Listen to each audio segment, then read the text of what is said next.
Meski masih terbilang lama, perhelatan Pesta Demokrasi Pemilihan Kepala Daerah Wali Kota Lubuk Linggau yang digelar secara serentak di beberapa daerah di tanah air pada tahun 2018 mendatang.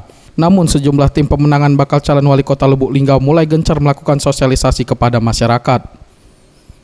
Berbagai cara pun dilakukan para bakal calon orang nomor 1 di Kota Lubuk Linggau ini untuk menarik hati warga agar menjatuhkan pilihannya kepada sang calon pada hari pencoblosan nantinya. Pantauan tim liputan di beberapa kawasan pusat kota dan ramai penduduk, sejumlah baliho maupun spanduk para bakal calon kota Sebiduk Semar ini mulai terpasang.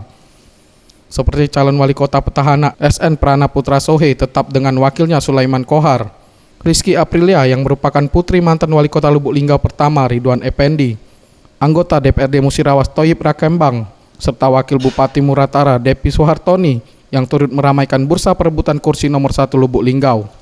Warga Lubuk Linggau menilai media baliho yang terpasang dinilai salah satu aksi tebar pesona para bakal calon yang akan maju pada Pilwaku 2018 mendatang. Tentunya kalau beliau sudah bisa memasang baliho itu, tentunya beliau sudah menyatakan sikap dan beliau juga siap untuk membawa nama baik Kota Lubuk Linggau ke depannya. Nah, untuk yang calon ini sebagian ada yang kenal dan sebagian ada yang belum. Ibaratnya belum ada yang akrab benar. Nah, mungkin kalau masalah dan visi beliau kita belum paham, misalnya kita belum pernah dengar dari mereka kan. Ini menurut saya itu sangat bagus sekali dengan adanya bermunculan calon-calon wali kota Lubuk Linggau.